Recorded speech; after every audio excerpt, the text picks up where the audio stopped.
Baik, perkara pertama tentang istilah Tauhid Sufi ini. Istilah ini kedengaran agak terkemudian. Yang sebelum ini agak jarang kita dengar penggunaan istilah ini. Namun, tidak digunakan istilah ini atau tidak banyak digunakan istilah ini tidak bererti bahawa ia tidak ada.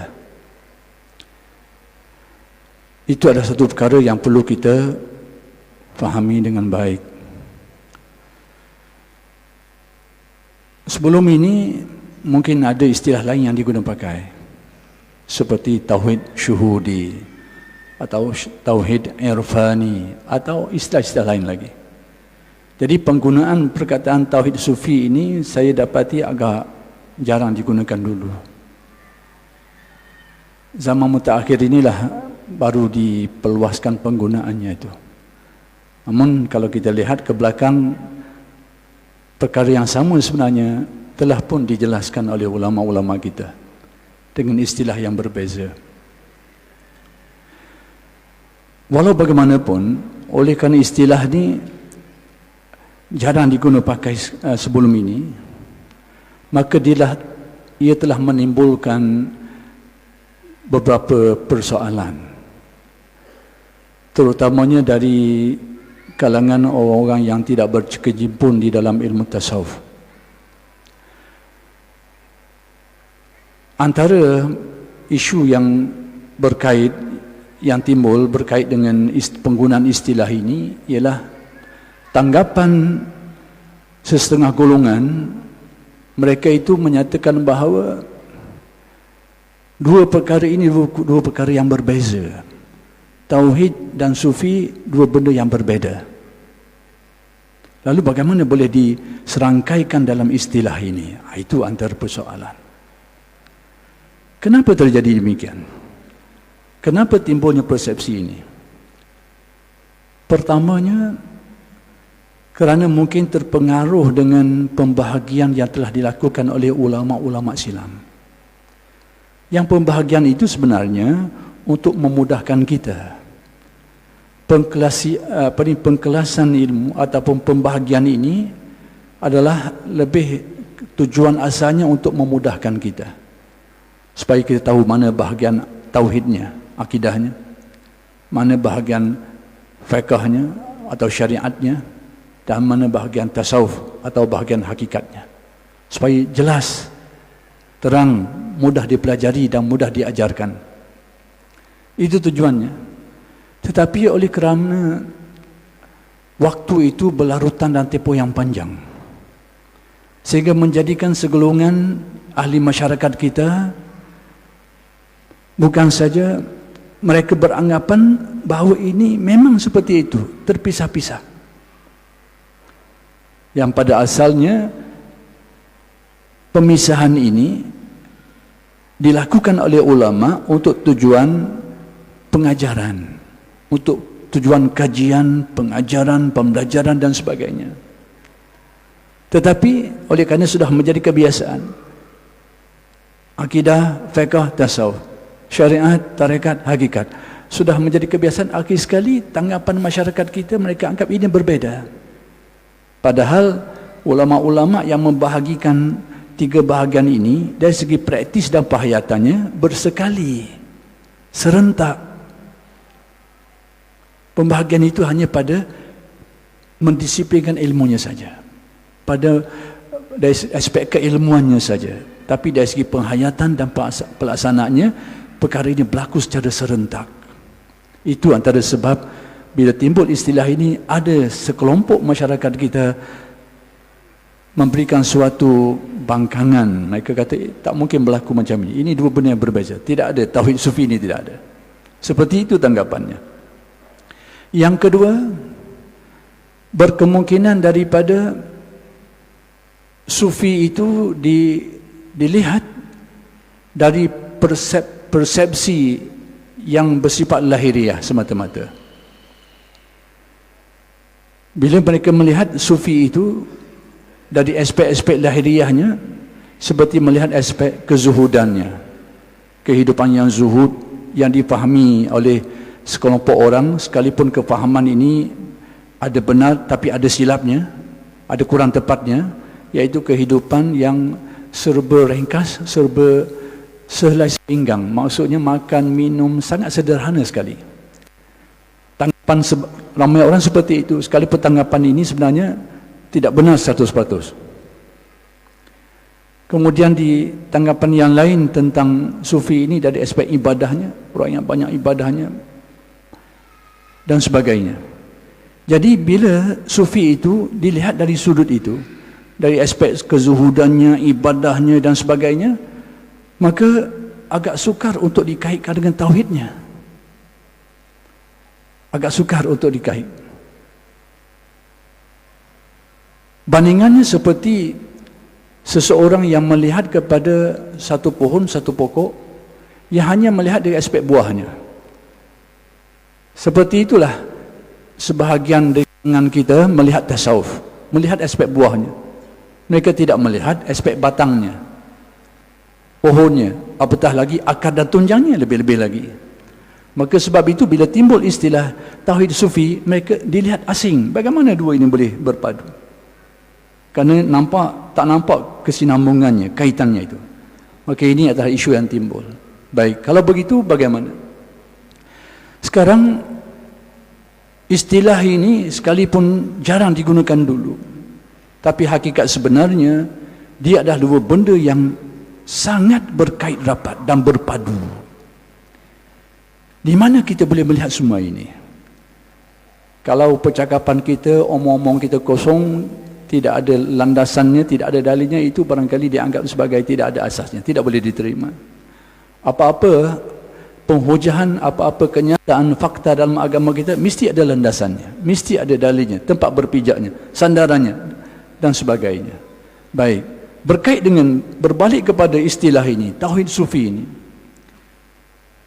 bagaimana kita nak memahami bahawa tauhid dan sufi itu sesuatu yang berpadu, yang tidak terpisah, bahkan tidak boleh dipisahkan. Pertama sekali kita kena merujuk kepada ta'rifan yang diberi oleh ulama-ulama ahli tasawuf. Kalau kita perhatikan definisi ta'rifan yang diberikan oleh ulama-ulama tasawuf, pasti kita akan tahu bahawa tauhid sufi itu ada sesuatu yang sudah disebatikan, yang tidak boleh dipisahkan. Dan ternyata bahawa definisi tasawuf ni, istilah tasawuf atau ta'rifan tasawuf ni telah diberi oleh alim ulama kita dalam jumlah yang sangat besar, ribuan jumlahnya. Ada yang menyentuh aspek-aspek tertentu, ada yang menyentuh aspek ibadahnya, menyentuh aspek akhlaknya, menyentuh aspek ilmunya, menyentuh aspek kezuhudannya. Tetapi semua itu tidak salah, tapi tidak tepat, kurang tepatnya. Jadi kalau kita ambil takrifan-takrifan ini untuk memahami istilah tauhid sufi, mungkin tidak kesampaian. Maka kita perlu melihat takrifan-takrifan yang menyentuh aspek-aspek yang lain. Maka yang saya lihat dekat untuk memahami istilah ini adalah takrifan yang diberikan oleh Syekh Ma'ruf Al-Quruhi radhiyallahu anhu. Apa kata beliau tentang tasawuf? Kata Syekh Ma'ruf Al-Quruhi, tasawuf itu al-akhzu bil haqa'iq wal ya'su amma fi aidil khalaik. Tasawuf itu ialah berpegang teguh dengan hakikat yang tinggi, al-akhzu bil haqa'iq, berpegang teguh. Yang pegangan itu bukan pegangan tangannya, tapi pegangan kalbu dan keyakinannya. Tapi berpegang dengan apa? Bil haqa'iq, berpegang dengan hakikat-hakikat yang tinggi. Dalam terjemahan saya, hakikat apa hakikat yang tinggi ini? Hakikat ketuhanan. Hati yang berpegang kuat dengan hakikat-hakikat ketuhanan, itulah tasawuf. Jadi takrifan yang diberikan oleh Syekh Ma'ruf Al-Quruhi ini, kalau dibandingkan dengan pokok, dia seumpama tunjang dan dasarnya, yang darinya akan membuahkan, akan menimbulkan batangnya, dahannya, daunnya dan buahnya. Tapi tunjangnya di situ, al-akhzu bil haqa'iq. Jadi kalau kita perhatikan al-akhzu bil haqa'iq ini, berpegang teguh dengan hakikat yang tinggi itu adalah merupakan pengukuhan dari tauhid. Hati yang benar-benar kepada kewujudan Allah, berpegang teguh dengan kewujudannya itu.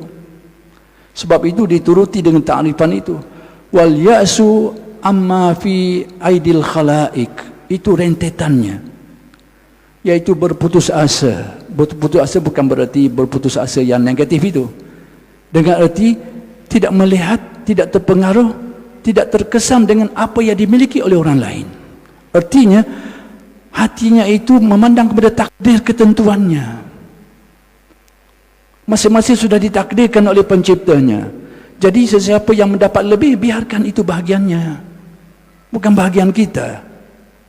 Itu wal ya'su amma fi aidil khalaik, sehingga dia melihat apa-apa yang diperoleh oleh orang lain bukan lagi dengan pandangan keinginan, bukan lagi dengan pandangan kemahuan, apatah lagi pandangan iri hati, kedengkian dan sebagainya. Itu jauh sama sekali. Itu kesannya. Tapi puncanya di mana? Al-akhzu bil haqa'iq. Hati yang berpegang teguh kepada hakikat Allah. Dan hakikat ini luas. Lautannya sangat luas.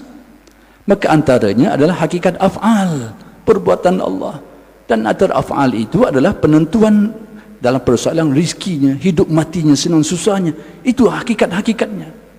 Bila kalbu manusia itu dijernihkan dengan latihan-latihan tertentu, maka keyakinannya kepada Allah yang wujud, yang maha kuasa, yang maha memberi rezeki itu menjadi lebih kukuh di dalam hati. Itu maksud al-akhzu bil haqa'iq. Kalau ada bahagianku, dapatlah. Kalau ada rezekiku, adalah. Kalau tidak ada, sekalipun di depan mulutku, tidak akan dapat, tidak akan kurasakan. Tapi kalau jauh, sekalipun dihalang dengan 1000 halangan, tapi kalau itu bahagianku, pasti akan ku dapat. Itu semua adalah manifestasi daripada al-akhzu bil haqa'iq, berpegang teguh dengan hakikat yang tinggi. Dan itulah sebenarnya tasawuf. Jadi kalau begitu, dari sudut ini, tasawuf dan akidah itu benda yang berpadu.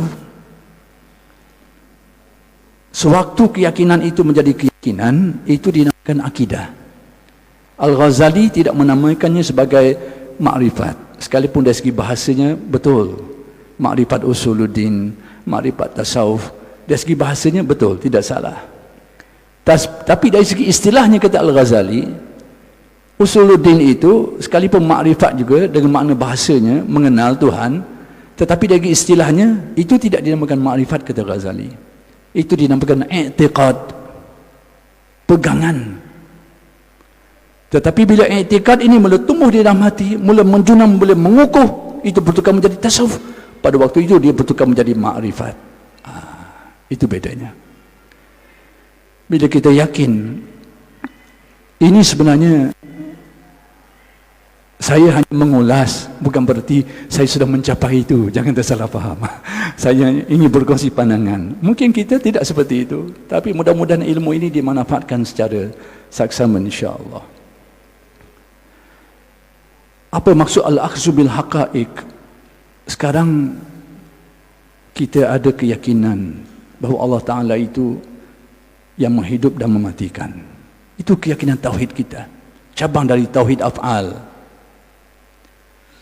Kalau kita nak letak pun pada tauhid asma' pun silakan.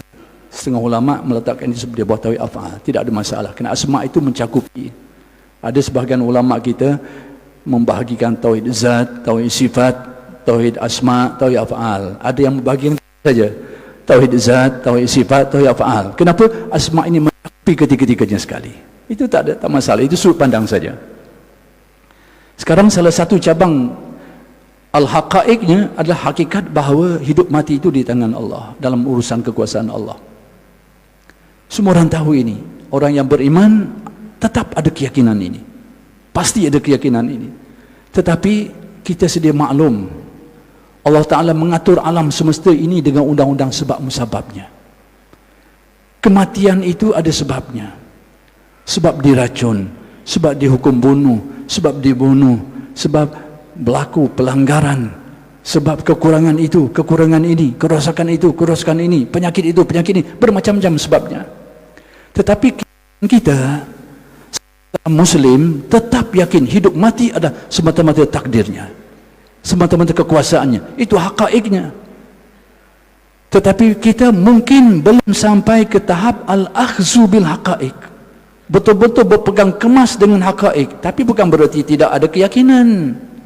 Kita ada, tetapi i'tiqad, kita yakin, tidak ragu. Lalu bagaimana keadaannya? Kita tetap yakin hidup mati adalah urusan dia, tauhid kita. Tetapi tandanya kalbu kita belum betul-betul al-akhzu bil haqa'iq, kalbu kita itu tetap dipengaruhi oleh asbab itu. Kita sakit dan kita tahu penyakit kita ini ada ubatan yang menyembuhkan. Sewaktu obatnya ada, hati kita senang, tenteram.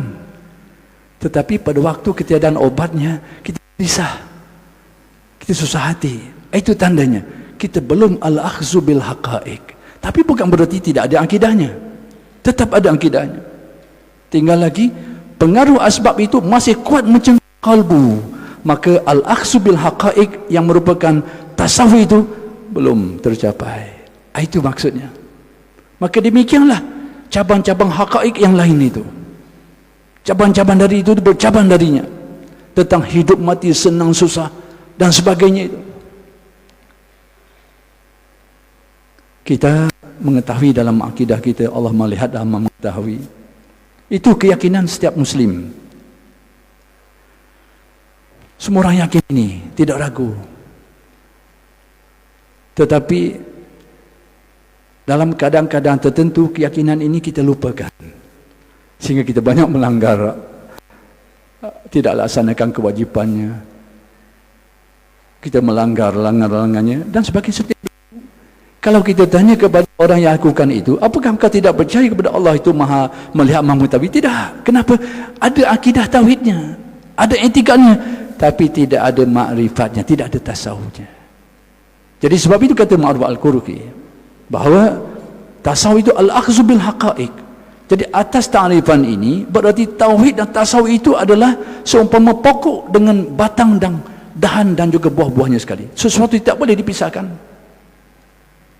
Itu hakikat tasawuf. Jadi bila disebut tauhid sufi, memang itu kenyataan sebenarnya bahawa tauhid dan sufi itu adalah dua benda yang berpadu. Tinggal lagi bila tauhid itu tauhid yang mati dinamakan i'tiqad, bila dihidup menjadi tauhid sufi.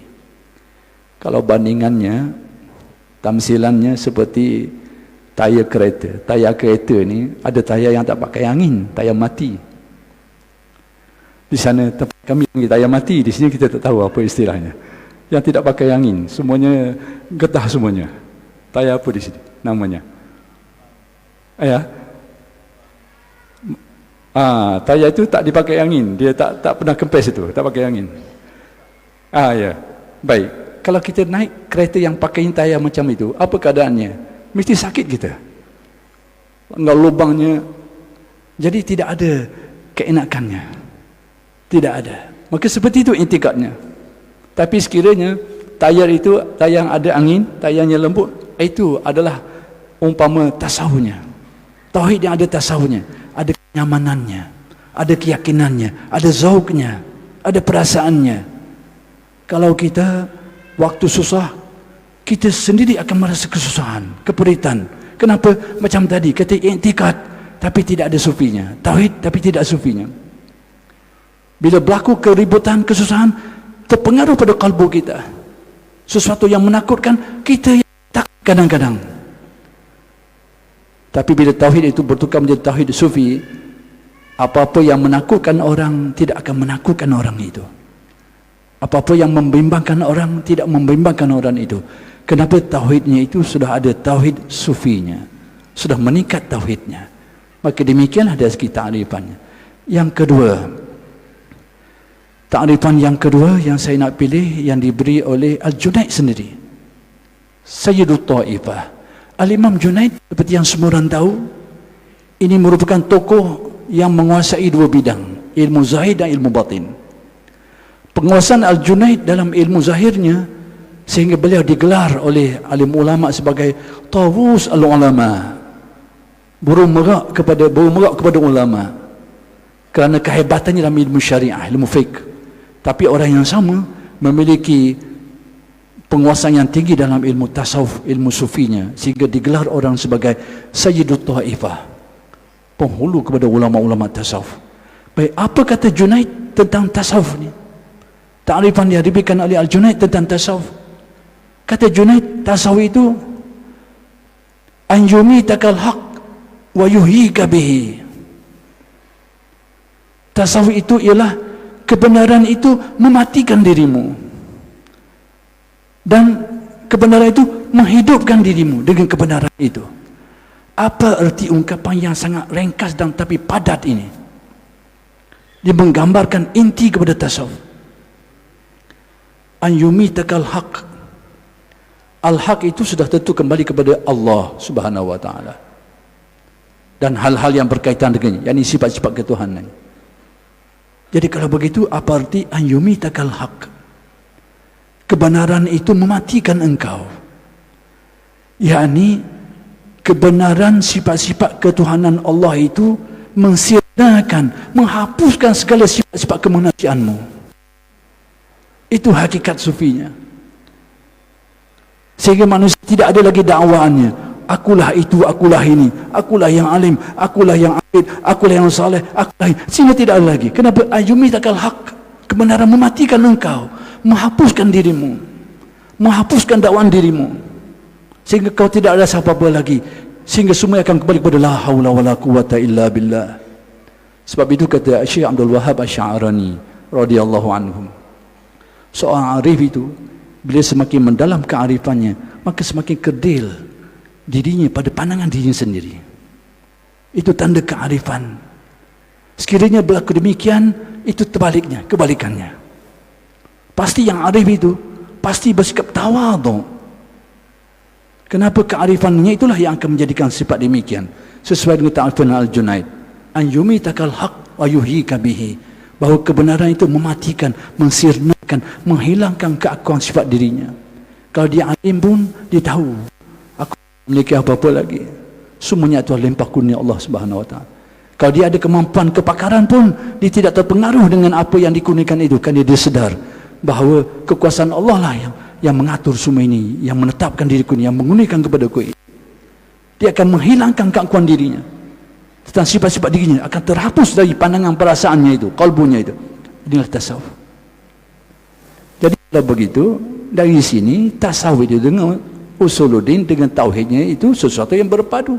Kenapa manusia merasa dirinya tidak memiliki ilmu? Kerana yakin bahawa yang maha mengetahui itu hanya Allah. Kenapa dia rasa hilang dirinya itu? Sekalipun dia orang yang hebat, sekalipun dia orang yang memiliki kepakaran itu, kepakaran ini, tapi dia merasa tidak apa-apa, kerana hatinya itu memandang hakikat bahawa tidak ada yang maha kuasa melainkan Allah. Itu. Jadi al-haq itu telah menghapuskan sifat-sifat dirinya. Jadi al-haq itulah kembali kepada tauhid. Jadi di sini timbul istilah tauhid sufi. Jadi tauhid sufi ini adalah penghayatan kepada tauhid. Tauhid yang mula hidup di dalam kalbu, yang meningkat daripada martabat i'tiqadnya menjadi sesuatu yang dirasai, yang dipandang oleh pandangan hatinya, yang dinamakan sebagai syuhudi, atau gunalah istilah apa-apa. Yang penting tauhid itu mula berakar umbi ke dalam kalbunya. Itulah tauhid sufi. Jadi antara tauhid dan sufi ini adalah suatu benda yang tak dapat dipisahkan. Bila tauhid itu semakin meneguh, dia akan jadi tauhid sufi secara otomatis dengan sendirinya. Nak namakan dia sebagai tauhid sufi ke, atau tak nak guna istilah ini pun silakan. Itu tidak ada masalah dengan peristilahan.